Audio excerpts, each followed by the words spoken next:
deserve to be paid for your platform? That is a topic that a lot of people seem to take a lot of, they're very passionately, I'll say. They feel you should or you shouldn't, you can, you can't, there's a right way, there's a wrong way, there's the way the radio does it, and a lot of people want to pigeonhole themselves to that way of doing it. So when I say the words "it has," if you want to follow along, the correct response is value. So when I say "it has," you're going to say value. Okay, let's see how this works out. Your word is powerful. It has value. Your message is powerful, and it has value. The people that you bring together, the community that you foster and unite is powerful, and it has value. The hosting, the website hosting, the podcast file hosting, all of that literally has value. Your episodes, your guests has value. And being a good, great, amazing, excellent, standout, everybody wants to be on your show, host has this slide. If the consistency and the longevity of the platform that you're creating has value. And this is what it looks like in my mind, trying to figure things out when somebody brings a problem and I'm trying to come up with a solution, creating a consistent solution so that it can be replicatable over and over and over again. Has anyone not ever seen this before? The Amazing Blue Ball Machine? Wow. Oh, a lot of people have, apparently. Or wait, no. Did I ask if you've seen it? If you've seen it before, raise your hand.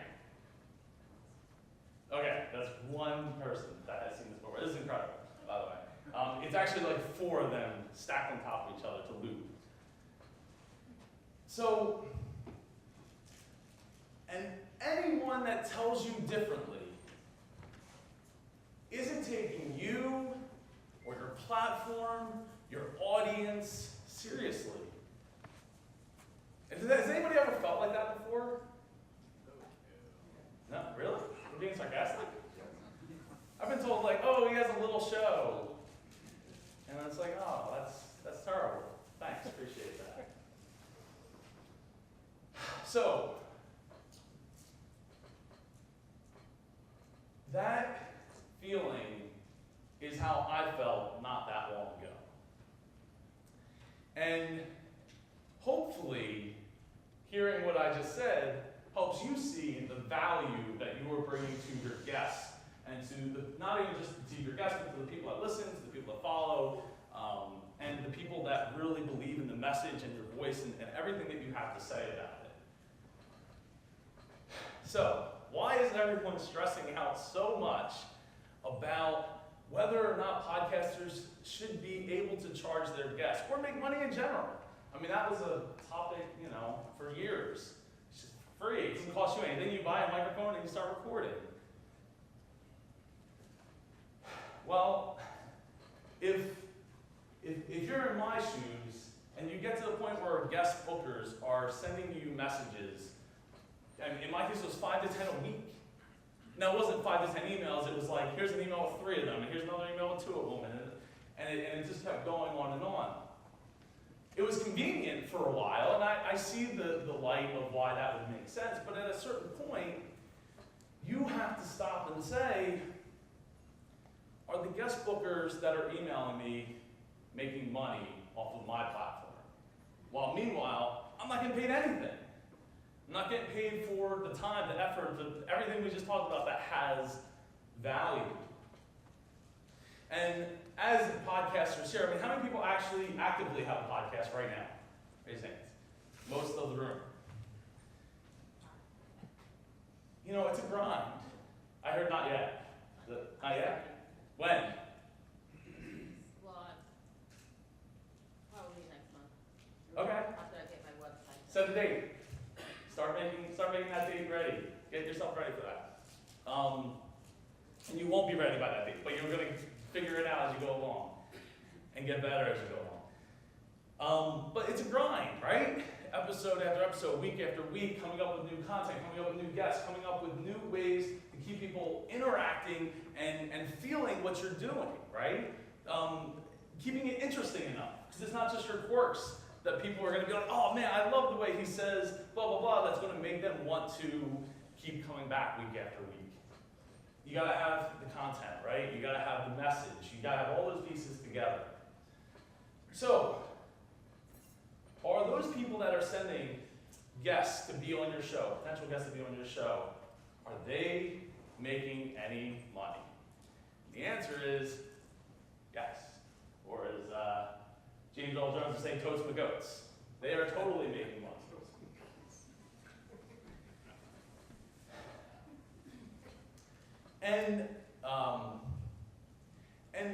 From my perspective, if those experts can afford to pay, they have the marketing cap to be able to pay someone to reach out to you, why can't you get a piece of that pie? I'm not here to tell you how much or whatever, but just something, right? The investment, making sure that they're invested. So, why shouldn't the experts and the gurus sponsor the episodes that they're on for your show, right? They're on there like 40 minutes, half hour, hour, whatever it is. They have your audience's ear. You're helping them build trust for their product. If they're not selling a product and they're paying someone to be on a show, then I don't know what they're doing. Like that, hopefully they have a long-term game plan. But in most cases, they want to get a return on their investment. And that's why they're hiring somebody else to do it. And I felt after a while that, you know, my platform, my time, my energy, all of that stuff was being poured in and taken. It was, you know, I don't want to say being taken advantage of because I did benefit from the fact that I needed guests, but it was because I boxed myself into a hole where I couldn't I couldn't get away from it, right? So I needed to think differently about my show, my creation, and how I was going to, you know, build this platform. And how many times, you know, have all of you answered the question, what is a podcast? That question, answering that question has value too because you're helping develop the landscape of people listening. So we're talking, because we're in Philly, you know, we're talking about value, right? You didn't necessarily ask for these guest bookers to flood your email, to use your platform, to make their money. And meanwhile, you're doing all the heavy lifting. You know, I would say about 80% of the work, right? 20% is to find the shows, and there's value in that. There's value in coaching the guests and all that. But you're the one that's the inventory. You know, without you, without your show, who are they going to sell to? Like, who are they going to be like, oh yeah, you can be on this show? So it's really important that you understand that what you're doing isn't worth zero. And a lot of times you'll be told, hey, you should be thankful that people want to be on your show. Cool, but I can't eat that, right? Like, that's not food. I can't pay my mortgage with that. I can't pay my internet bill. I can't pay my podcast hosting bill. You know, one of the things that I always said was like, my show has been around for 4 years, and I'm still paying the bill to host these other people for years to come that are still getting downloads on my show. It's not like it's up for a week and it's gone. Right. It's there forever. Well, as long as you're willing to continue to do that. So, my other piece was like, look, those guest experts and gurus, they can create their own show. The information's free, it's out there, you can get a YouTube video, you can get anything you want for free. You don't have to pay, some course thousands of dollars or hundreds of dollars, literally, if you're willing to put it together.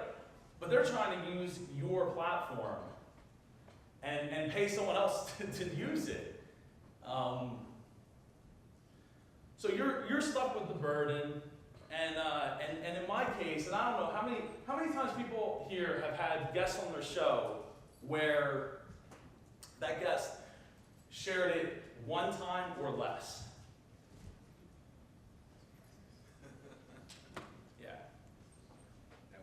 Yeah, right?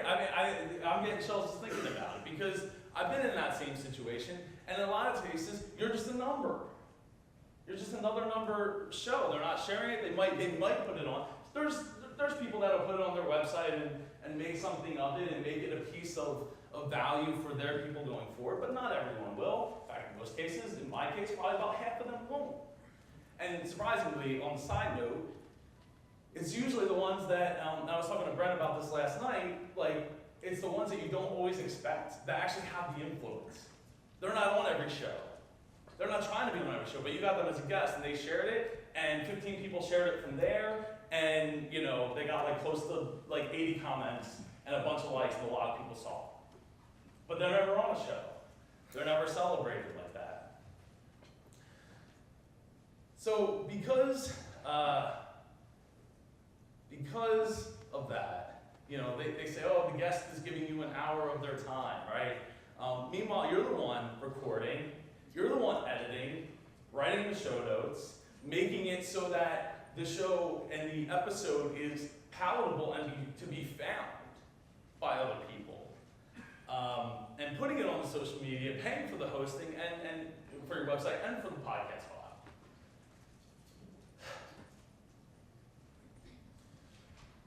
And still, some will say this won't work for you.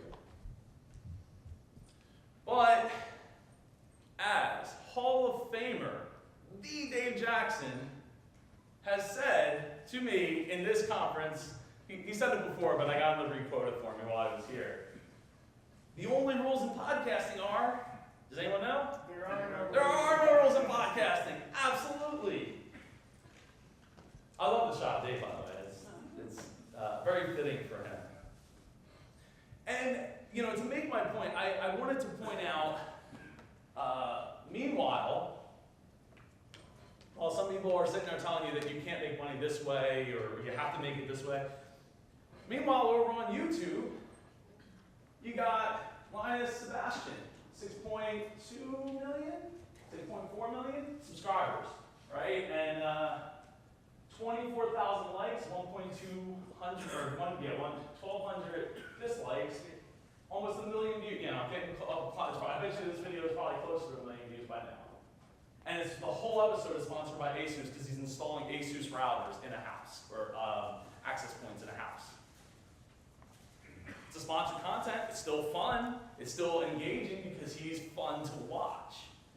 Now, you might not be in the tech space like that to know, but I have two other examples. They're both as well in the tech space, but here you go. Jonathan Morrison, 2.4 million subscribers. Philip Hugh.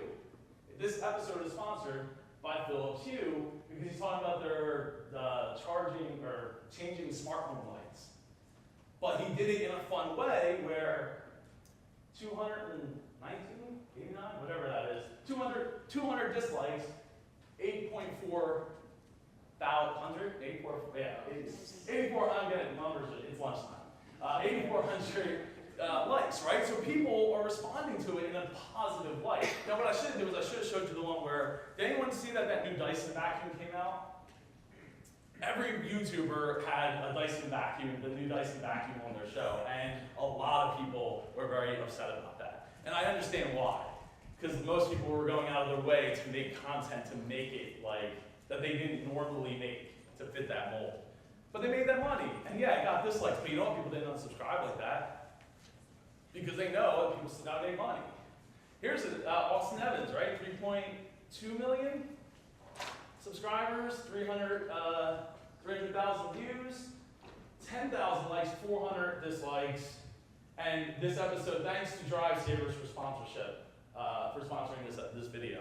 He went to Drive Savers, which is a data recovery center, and subscriber cover hard drive data. People didn't hate that. Not in droves to the point where he lost all of his subscriber base. So, to quote somebody who I do, there's a handful of YouTubers I follow, mostly in the tech space, but the quote, Casey Neistat, if anyone's familiar with him, you know, do what you can. And that's what I'm here to tell you, is that you are the ones that are going to make the rules. You decide for your platform what is or isn't okay, and you get the feedback from your people, right, from your listeners. And there's a right way and a wrong way of having a guest on that's sponsoring that episode. So, I can tell you how I navigated the shift of my show, and I will get into the specifics in the Q&A if you guys and girls are interested in that information. I told the truth, right? I said I made a podcast episode, I made a blog post, I made a video explaining the change, why I was making this change. I mean, the long story short is life took over. I had a second kid, and these interviews take a lot of time to both prep for and to, you know, and make sure they sound good, and scheduling, you know, well, if you have two kids, then you know how scheduling goes with two kids, two young kids, a 2-year-old and a 5-month-old. So it's, you know, being truthful and upfront about it. When podcast guest bookers email me, I'm upfront, like, hey, I have a sponsorship package. And a lot of them say, thanks, great, but no thanks. My people, my clients that paid me won't pay you. Okay, that's fine. I'm gonna figure out how to make my show work for me and work for my audience and work for my life. And also to make sure that my guest is invested in the episode. You know, they're invested in the time that's taking to get, you know, to coordinate and do all this stuff and all of that. So I changed my show around. I incorporate 4 different types of episodes now instead of just one interview style over and over and over and over again. And I can talk more about that later if you're interested. But basically the reason I did that was because those other episodes take a lot less time for me to produce. You know, monologue episodes take a lot less time for me than an hour spent with somebody, like on the phone. Yeah, the connections are great. Yes, I've made some amazing friends from those people, but not in every case. Actually, ones from guest bookers, it's like, maybe like 10% of them. I've built a friendship after the fact.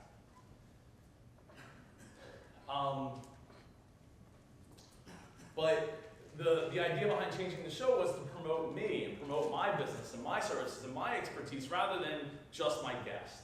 Which and this is a personal look at that, right? By doing interviews, it depends on what your goal is. If your goal is to be Oprah or Larry King or something, then that's great. Keep doing interviews. That's how you're going to get there. But I had to look at myself and my show and reevaluate how I wanted to produce content for people. And does that mean that I'm going to charge every single person that comes on my show a sponsorship fee? Absolutely not. Of course not. You know, a lot of people have their own podcasts, and we can interview swap, and I work with other people that I believe in, people from my network, people that I want to promote, people that, them or their services matter to me. Those are the people that, yeah, I'm not going to charge them a sponsorship fee. I'm going to give them my time. And now my time has a value attached to it. So it's even more like, hey, I can, I'm going to give you this package that's usually X amount of dollars, and I'm going to do it, I'm going to help promote you because I believe in what you do. I believe it's important. Or friends, or whatever your reasoning is, it doesn't matter. It's got to matter to you. And again, I've been told everything from this will never work, this is a terrible business model, this is unethical, you're ruining it. Okay, I guess, but I don't really care. This is my platform, my rules, this is my world that I've built. And just to throw it out there, yes, you do need to disclose that you're being sponsored. That's what you saw in those episodes. the YouTube videos I just showed you. You're disclosing the fact that it's sponsored. But there's a right way and well, I don't want to say it right way. There's a lot of different ways to do it, and you got to find the way that matters and works for you and your audience to feel good about it. So, and that the whole like point is that it's your platform, it's your rules, and that's it. So you can make that decision if you want, and it could, again, value, you assign that. You figure all that out. I'd be happy to help you if you want to help figuring that out. But remember, you're awesome, and then your platform's awesome. The people are awesome, and the message, the voice, everything is awesome. And it's awesome that we even have this opportunity to sit here, right now, because this didn't exist that long ago. We were still using dial-up, just not that long ago. So I've been Joe Pardo. This is I Charge My Podcast Guests, and you can too. And I'd be happy to take the time to answer questions. Hey, my name is Darko. I appreciate your lecture. It was really good. I'm going through that transition of getting those emails and not sure exactly if I should start charging. So I really appreciate you kind of demystifying that whole process and letting everybody know that this is something that we all kind of think about and go through. So my question is, you said that slightly before you ended that you let the audience know that this is a sponsored episode. What ways do you do that? So in the beginning, so what I do is I let them know, hey, this episode is brought to you by company name. And then I introduce the guest as, Joe from XYZ, XYZ company later on. So it's brought to you by the company, it's not brought to you by the person, and it doesn't feel terrible. The other thing is I think that you gotta make sure that you're sticking to your guns as far as your format. Some people are like, well, I'm paying for the interview, then I'm gonna set the questions. Go on somebody else's show. Get another host. Start your own show. That's fine. No one's gonna stop you from doing that. So I would say, my suggestion would be firm in what you're trying to accomplish and set those boundaries for yourself. How about individuals? Like, for example, like I have their book or their service or whatever it is. So it's like, it's Joe from, instead of 234, it would be like Joe from Sales Will Save Your Business. Or this is brought to you by the brand new book, Sales Will Save Your Business. That is an ad, by the way. I'm Charles Wood, devchat.tv. So I have a number of shows. Some of them range from 30,000 downloads an episode down to 1,000 or 2,000 downloads per episode. Yeah. And so I'm trying to figure out, do you attach the pricing to how much exposure they're going to get, or are you looking more at just what would make it worth it to you? How do you figure out what to charge for a package like this?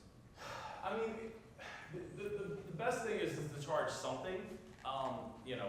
Start somewhere and then go from there. But I would go by influence. I would go by how many tweets, how many Facebook followers, things like that, and kind of build a package around that so that it's worth something, right? It's a whole episode dedicated to. In my case, it's dedicated to somebody. It depends on what aspect you're coming from it. To me, I think that's better. That's a better opportunity. Now, in your case where you have like 30,000 downloads per episode on like one of your, or a couple of your shows, you might be better off with like CPM, right? Because you can make, I don't know what the current CPM is. Anyone know what the current CPM is? 30 to 40. Wow, that's higher than I expected. So, at that rate, you might be better off going in that direction. But if you're a smaller show where you get like 1,000 in a really niche, small niche, then the opportunity to be like, hey, look, you can reach all these dentists or foot doctors, and that's, that you'll be able to market your product to that. But you got to come up with making it, again, go back to like making something creative, making something fun, where it matters to the listener, where it's not like, oh, this is just like one long ad. Now, with that said, like, those people that I showed earlier, like, they've all done episodes that are, again, go back to the Dyson vacuum thing. Like, I was like, wow, this is terrible. And everybody came out with the same episode, like the same type of episode at the same time. Somebody at Dyson probably should have not, they should get a memo. I'm not going to say they're going to get fired, but yeah, that was not a good idea. They could have dripped it and made it better. finished? Or- Did I answer your question, Charles? Yeah. Okay, thank you. Thank you. A question, I have two questions. How do you keep it from being infomercially? And then number two is, do you like create tiers of packages? And then like in those packages, is it just kind of offer more social media management advice on how they can expand the reach? I mean, that could work. I mean, what I do is I have different packages. The first package started at 300 and now it's 500. And there's like bigger packages that go up like $3,000. And in those packages, like I actually take some of the money and I put it into Facebook ads, promoting it to people. So that, I mean, that's just the way I've looked at it. You know, I'm not saying that's right or wrong, but there's, you know, you can do coaching in that. It depends on what the client's going to want to, or the, you know, the guest is going to want as well. So you just got to be willing to experiment with it and see, like, hey, and ask, right? Like, ask some of your past clients, like, hey, you had a great time on the show. Would it be more helpful if we did this type of stuff, where we did Facebook ads, or we did this and that to help promote you and your product or your service or your company? And in some cases, if they're solo people, then they probably don't have like a big team. They're like, oh, I'll just get my marketing team to do that. So you have to experiment with it to see what they'd be into. Does that answer your question? Well, the second part was, how do you keep it from being infomercially? Oh. Keeping your format, and then I wanted to piggyback on what you just asked, what you said, thank you, is that when you're dealing with those solopreneurs, I'm a blogger and I'm transitioning into podcasting. Yeah. And people always want, I have an events blog, and people always want me to post stuff, but it's very hard to get people to pay for that stuff, or they want it to sponsor posts, but it's hard for the regular posts because they normally would do that for free on most sites. And so when I'm creating my podcast, if I'm thinking about doing a model like yours, should I structure it in that kind of interview format so that people will be coming to me looking for that? Yeah, I mean, the interview, you know, again, pick a format, pick a lane. I mean, it worked for John Lee Dumas, right? Like, it worked for other people. It's worked for me.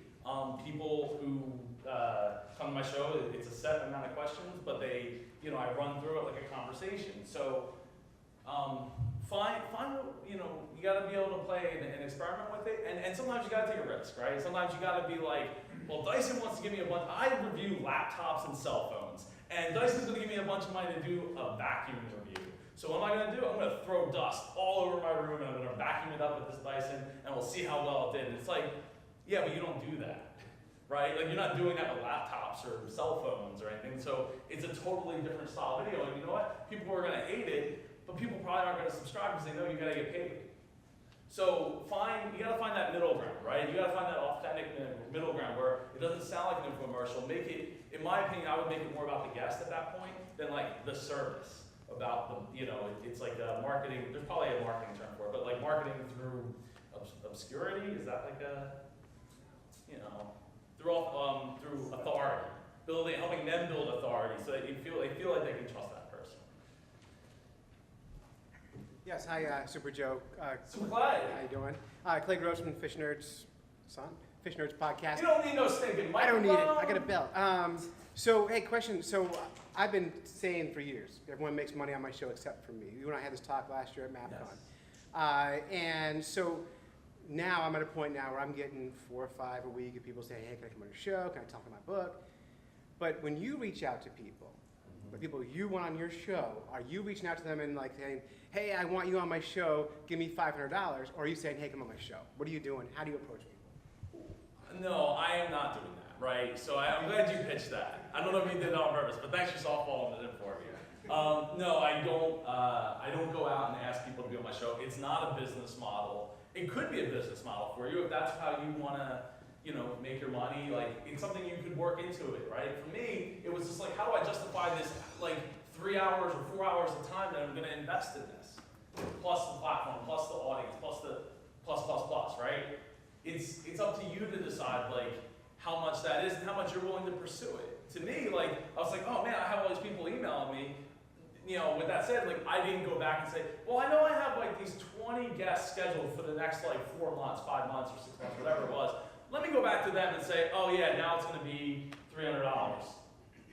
I didn't do that. I said, you know what? You already booked. You get a pass. That's the way I handled it. You can handle it any way you want, but you know, give it some thought. Ask somebody before you go and make a a brash decision that might, irk some people, to put it nicely. Oh, I'm Lori Ruccino, Simply Design Way. Is there a type of guest that this model has been successful for you? Like, do you have like a mini case study? It doesn't have to be super specific, but somewhere. yeah.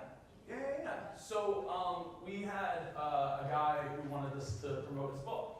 I think he personally reached out, and he got back, and he was thankful that I was so upfront about it. It was like I believe in the fact that it costs money and time and all that stuff. And what we ended up doing was we gave away 3 copies of his book through the show, and we did that model where it's like, okay, I'm not, this episode isn't sponsored by the author, it's sponsored by the book, and the book is written by the author. So it's brought to you by blah, blah, blah book. And we gave away the book, we made sure that we got exposure to the episode, and he was able to gain new followers, and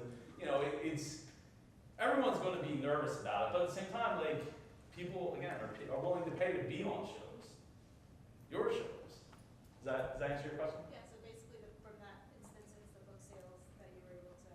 Yeah, to help promote that, and hopefully drive more people to it. And we ended up becoming friends. He read my book and wrote a review. I wrote a review for his book, and we became friends after that. So even though there was an exchange of money for the time and the effort and the platform and all that stuff, there was still friendship that was built. I still talk to him. So yeah. Is there anybody in this room that does those brokering services? I was just curious. Brokering? Does anybody do guest bookings in this room? I mean, nobody threw anything at me, so I'm gonna kind of think that they're not. But I'm just curious what someone in that business thinks of your perspective. Not as friendly as I thought it would be, which is a shame. Truthfully, it's a shame because I'm friends with some of those people, or at least I considered them friends until it was like it came down to money. And it's like, okay, well. That's how it always is. Yeah, no, of course, right? And I shouldn't have thought otherwise. But at the same time, I've known these people for a couple of years, we interact all the time, blah, blah, blah, blah, blah. No, that's not. So they didn't take all that kindly to it, unfortunately, or sadly. You want up here in the front? And then I'll run to the other side. Are we going on? Why don't you think this is the standard way of doing podcasting? Why is this such looked at as a dirty way of making money? A lot of people want to throw the infomercial thing around. They think that you can't be creative enough to come up with content that's sponsored, that's worth listening to, unless it's sponsored by Casper Mattress or Hello Fresh or whatever, right? People are like, it feels too connected to the episode, what you're trying to accomplish. To me, I think the episodes, the things I just showed as examples are that it can be done. Other people are doing it and they're making money. Meanwhile, the people that aren't necessarily making money are sitting back saying you can't do it like that. It makes sense, you know what I mean? It's just there's no weirdness to it. Right, and it's up to you to be that creative to come up with content that people want to watch. That's oh, I know this is sponsored by ASUS, but we're going to use ASUS routers, and by the end of it, they'll probably have told me a bunch of, a couple of specs or whatever that makes it here's a use case where it worked. We got a couple over I'm just here. going to add a little bit to this conversation, right? I haven't started my podcast or anything, but I'm a YouTuber. We charge sponsors for our content on our YouTube channel, and we have a couple 100,000 subscribers. So I think one of the problems, especially a lot of people in here, maybe you're new to podcasting or you're just getting started, is, and even from a business, I had a lawn care landscape business, right? But you don't have the confidence to charge the money for your time because you're trying to build your platform, right? So you'll do these things in sacrifice of the monetary exchange because you're trying to build your platform. So just remember that. And I want to also emphasis on what he's talking about is, if you guys want to build your podcast, it's not any different than YouTube, but you want to collaborate with other podcasters in your niche or in your space, okay? And you do that for free, right? Because you want to get your name out, they want to get their name out. But when someone has a product that they want to sell and use your platform, that's the opportunity that you guys should be taking to hammer that and make a few dollars from it, okay? Absolutely. So I'm not the 10 million subscriber guy or anything like that, but I have used this idea that I developed on my own. I didn't come to a class and learn it, but I know that my time and my platform is valuable, and so we've forged a lot of good affiliate relationships and things like that on our channel. So if you guys see me walking around, you want to talk about it, that's cool. But I just want to add that to them. So right now, your main hustle, if you haven't started podcasting, or you're just beginning, or you've got a couple episodes under your belt, is, you know, you're making all these connections here. Don't go home and forget about them. Start reaching out, communicating with them, and getting on their show, putting them on your show. You're exchanging your time and broadening your audience. And then once you guys get that, you can make a living on podcasts just like you can on YouTube. I make 6 figures on YouTube, and with my affiliates and everything else, and I live at home, and I don't leave my house, and I have a great time. And it's, you know, it's a great time to be an entrepreneur and with this medium, okay? So just remember that, and don't be scared to ask for the money. You might get turned down, but just keep at it. And if you bring value, every person that has something to sell is used to paying to promote their product. So just remember that, right? All right. Douglas, what's your channel? It's not a self-promotion thing, right? No, but I'm listening to you talk, and I know the fear that is in the room, right? With people, they're like, man, if I ask somebody, they're never going to listen to my podcast, or, you know, they're not going to tell me no, and, you know, not going to move the needle. But my channel is off-grid with Doug and Stacy. My wife and I, we live in the Midwest. We built a log cabin. We were hustlers, we were grinders, and we sold everything we had except a futon couch and a coffee table. When we moved out there, I built a log cabin with 0 experience, and we've turned that now into a business. It's crazy.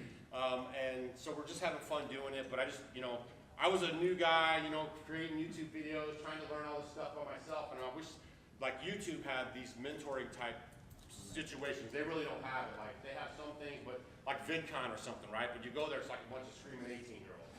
So, you know, there's no business end of it for people like us that want to hustle and grind and get it out. So I had to do a lot of that myself, but my background is marketing, sales, you know, so I figured it out. I put the time in, I learned it. So you guys have a great opportunity with this podcasting. It's the first time I've ever been here. We're getting ready to launch our podcast too. We have a good opportunity to learn from people that are doing it and then tweak it, right? It's not cookie cutter. Like, everything this guy says is not going to work specifically just for you. Take some of the information and all the other speakers, tweak it to your situation, and then you're growing from that, and then that gives you a leg up, right? Tweak it to your voice. That's it. You know what I mean? Thank you, Douglas. So, scan me. Yep. Thanks. You got 5 minutes left. Hi, No, it's all right. I appreciate it. No, I appreciate it, Super Douglas. I don't know if this thing works. I'm just gonna use my teacher voice. My name's Jessica Groff. I'm with Live Like a Mother. I just started my podcast. With the podcast movement, guys, I did like a challenge in May. So I'm like really new to this. But I'm not new to the space. I have a blog, I've done blogging and stuff like that before.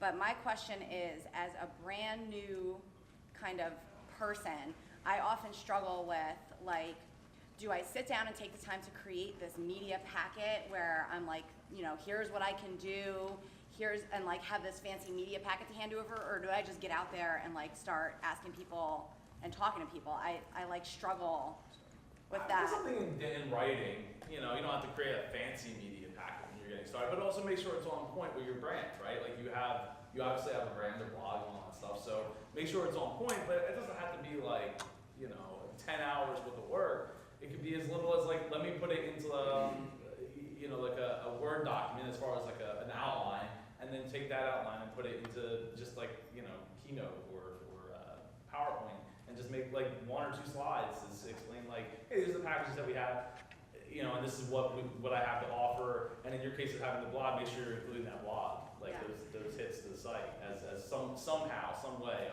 of giving that promotion for some kind of amount of time. Cool, thank you. You're welcome. Congratulations, Bob, for getting started. Thank you. Do you think charging guests is a trend in the industry? Well, I mean, John Lee Dumas announced it. Well, I don't know if he really announced it, but he announced it kind of like about a month after my post went live.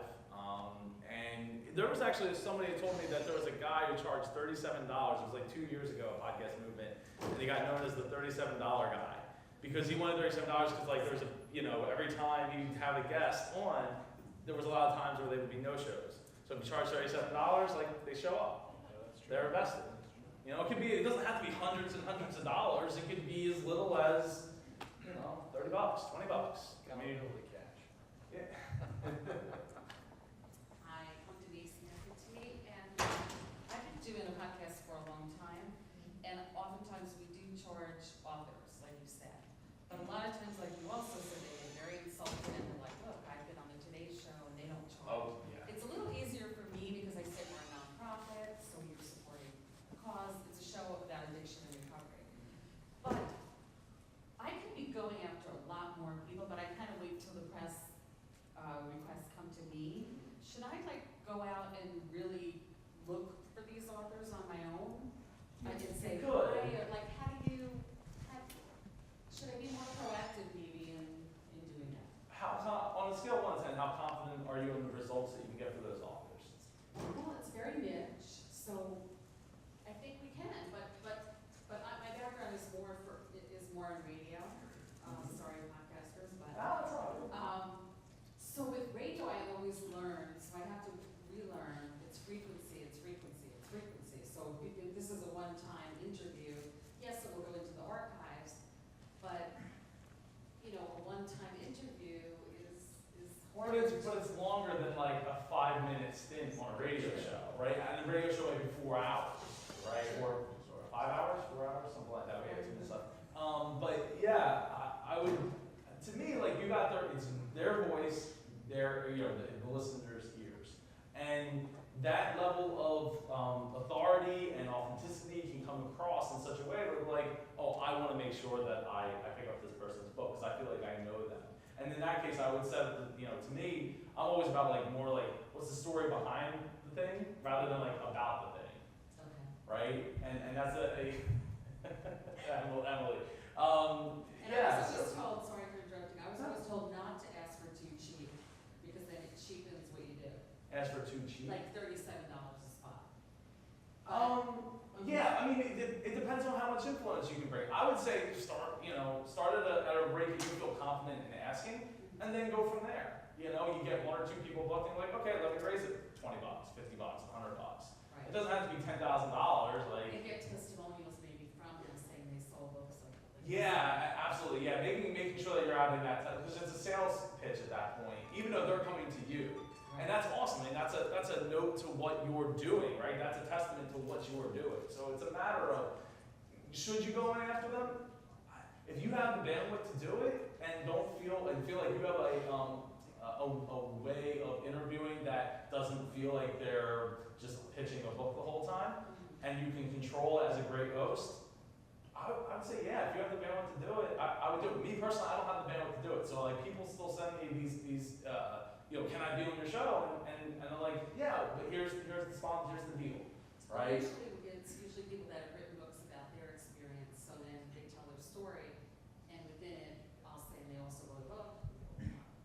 Yeah, so and that's a good way to help them build that connection with their listeners. Thank you. No problem. I don't hear you tonight. Hi, I'm Kat. I'm an aspiring podcaster. I did a session earlier today, that talked about the legal part of things. And I'm just wondering your thoughts on someone who's more like me, or maybe people in the room, with the guests and agreements and money just can get a little. Yeah, you want to make sure that everything's as clear as like black and white as possible so that people don't feel like they're being shorted and you don't have to feel like you're on the hook, right? Like when you're designing whatever package it is, make sure it's something you can deliver on and then you can wash your hands of it. Like you can always go back, have those conversations after the fact, but like make it as black and white as possible. Just like, hey, I did this, this, this, and this. And if they stop contacting you back, you don't feel like, oh no, someday they're gonna come back and want this to be a thing that they're gonna talk about. At least you make it so you can deliver. It's a win for you, win for them, and everybody can be happy. Does that answer your question? And make sure, and just before anyone leaves, like, make sure that you're, again, noting that this is a, sponsored, brought to you by episode, so that you're not at legal, potential hot water. Is there any more time for one more question? Or? We are done. We are done. All right. Well, thank you all so much for coming.